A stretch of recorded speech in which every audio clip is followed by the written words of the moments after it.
नमस्ते।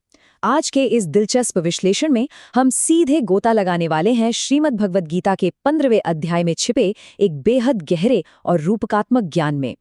यहाँ हम खास तौर पर इस बात पर फोकस करेंगे कि कैसे हम भौतिक इच्छाओं की इस अंतहीन और थका देने वाली रेस से खुद को अलग कर सकते हैं। ये एक ऐसा प्राचीन दर्शन है जो आज की हमारी भागदौड़ भरी जिंदगी में भी 100% सटीक बैठता है।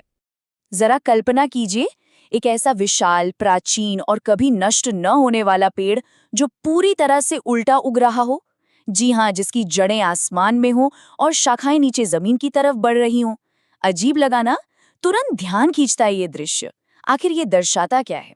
ये अद्भुत पहेली ही आज के इस पूरे दार्शनिक सफर का बेस है, जिसे डिकोड करना काफी रोमांचक होने वाला है। अब इस उल्टे पेड़ या कहें अश्वत्थ के रूपक को समझना ही इस पूरे भौतिक संसार के माया जाल को डिकोड करने की असली चाबी है। ये कोई आम पेड़ नहीं है, बल्कि हमारे पूरे अस्तित्व का, इस दुनिया का एक नक्शा है। चलिए इसे थोड़ा डिकंस्ट्रक्ट करते हैं।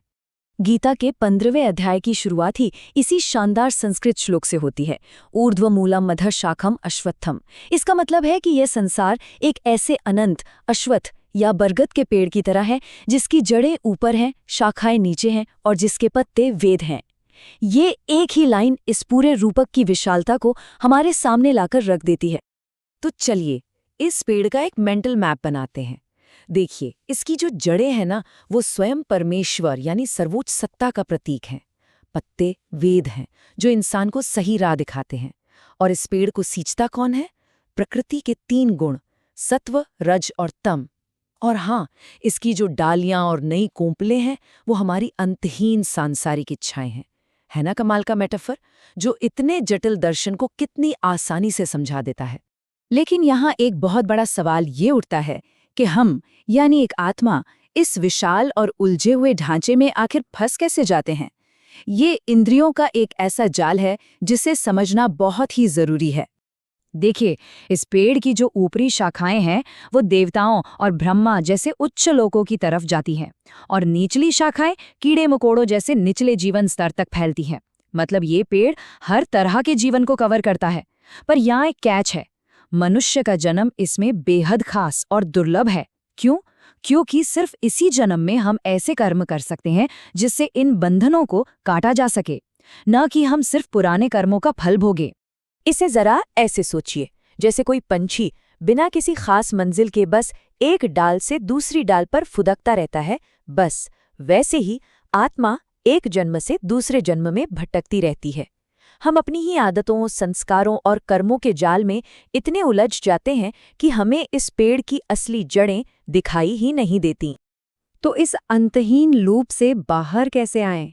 चलिए अब इसके सॉल्यूशन की तरफ बढ़ते हैं और देखते हैं कि इस भ्रम के जाल को आखिर काटा कैसे जाए। यहाँ एंट्री होती है वैराग्य की। जी हाँ, इस गहरे जमे हुए पेड़ से आप यूं ही खुद को नहीं सुलझा सकते। सांसारिक मोह से रिश्ते तोड़ने के लिए वैराग्य रूपी कुल्हाड़ी का इस्तेमाल करना ही पड़ता है। ये बिल्कुल जरूरी है अगर हमें इन अंतहीन चाहतों को जड़ से काटना है। और एक बार जब अज्ञान का ये पेड़ कट जाता है, तो असली लक्ष्य क्या होता है? असली मुक्ति उस परम स्रोत तक पहुंचना है, जहां से इस नश्वर दुनिया में वापस नहीं लौटना पड़ता। एक ऐसा दिव्य लोक जो किसी सूरज या चांद की रोशनी से नहीं, बल्कि अपने ही आध्यात्मिक प्रकाश से जगमगाता है। अब ये सब सुनकर आपके मन में आ रहा होगा कि जब शरीर का अंत होता है तो आत्मा के साथ असल में होता क्या है। चलिए इस सफर को समझते हैं जो मृत्यु के भी पार जाता है। पुनर्जन्म का ये प्रोसेस बहुत ही लॉजिकल है। पहला कदम, आत्मा इस नश्वर शरीर को छोड़ देती है। दूसरा, वो अपने साथ सूक्ष्म शरीर, मन और हमारी 6 इंद्रियों को पैक कर लेती है, यानी सुनना, छूना, देखना, स्वाद लेना और सूंघना। और तीसरा, अपनी पुरानी इच्छाओं और कर्मों के हिसाब से वो एक बिल्कुल नए भौतिक शरीर में एंट्री लेती है। मतलब साफ है, हमारी इच्छाएं हमारे साथ कई जन्मों तक ट्रैवल करती हैं। पर क्या हम सब इस बात को देख पाते हैं? बिल्कुल नहीं। जो लोग अज्ञान में हैं, उन्हें सिर्फ शरीर की मौत दिखाई देती है। उन्हें पता ही नहीं चलता कि आत्मा कब आई और कब गई। लेकिन जो ज्ञानी या योगी हैं, वो अपनी ज्ञान की आंखों का इस्तेमाल करते हैं। वो देख पाते हैं कि आत्मा शरीर से बिल्कुल अलग है और उसी सर्वोच्च सत्ता का एक छोटा सा अंश है। और यहीं पर हम इस पूरे विश्लेषण के क्लाइमैक्स पर पहुंचते हैं, जहां गीता इस पूरे अस्तित्व को 3 अलग-अलग श्रेणियों या वास्तविकताओं में बांटती है। चलिए इन्हें डिकोड करते हैं। ये 3 संस्कृत शब्द हैं, क्षर, अक्षर और पुरुषोत्तम। क्षर का मतलब है ये पूरा भौतिक ब्रह्मांड जो लगातार बदल रहा है और एक दिन नष्ट हो जाएगा। अक्षर का मतलब है वो मुक्त आत्माएं जो अविनाशी हैं। और इन सब से ऊपर हैं पुरुषोत्तम, यानी परमेश्वर, जो इन दोनों से परे हैं, हमेशा रहने वाले हैं और इस पूरे सिस्टम का भरण पोषण कर रहे हैं। पुरुषोत्तम ही अल्टीमेट कंट्रोलर हैं। और पता है सबसे खूबसूरत बात क्या है? ये परम सत्ता कोई दूर बैठी चीज नहीं है। सूरज और चांद की चमक, पौधों को जिंदा रखने वाला रस, प्राणियों के पेट में खाने को पचाने वाली अग्नि और यहाँ तक कि हमारे दिलों में याददाश्त और ज्ञान, ये सब उसी के रूप हैं। कॉस्मिक लेवल से लेकर हमारे रोजमर्रा के डाइजेशन तक सब कुछ वहीं से ऑपरेट हो रहा है। तो इस प्राचीन और गहरे दर्शन को हम अपनी आज की इस प्रैक्टिकल और भागदौड़ भरी जिंदगी में कैसे लागू कर सकते हैं? आइए मानवीय इच्छाओं के इस ट्रेडमिल को थोड़ा करीब से देखते हैं। याद है हमने उस उल्टे पेड़ की शाखाओं पर नई कोंपलों की बात की थी? असल जिंदगी में ये नई कोंपलें हमारी कभी न खत्म होने वाली मल्टीप्लाई होती हुई इच्छाएं हैं। एक चाहत पूरी होती है तो 4 और पैदा हो जाती हैं और इस तरह ये भ्रम का पेड़ और भी घना होता जाता है। आजकल की सफलताओं के ट्रैप को ही ले लीजिए। ज्यादा पैसे कमाने से सिर्फ और ज्यादा पैसे की भूख बढ़ती है। समाज में रुतबा मिलता है तो उससे भी ऊंचे पद की बेचैनी शुरू हो जाती है।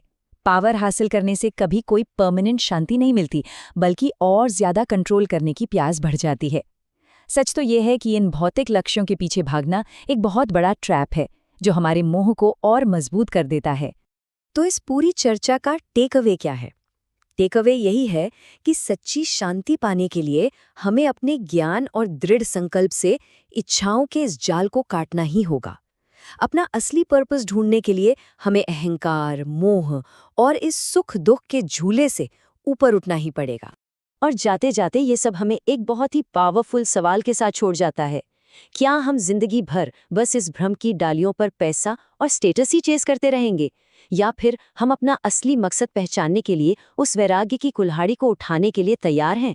इस प्राचीन ज्ञान के नजरिए से अपनी चाहतों को परखना वाकई सोचने पर मजबूर कर देता है। आज के इस गहरे विश्लेषण में हमारे साथ जुड़ने के लिए बहुत बहुत शुक्रिया।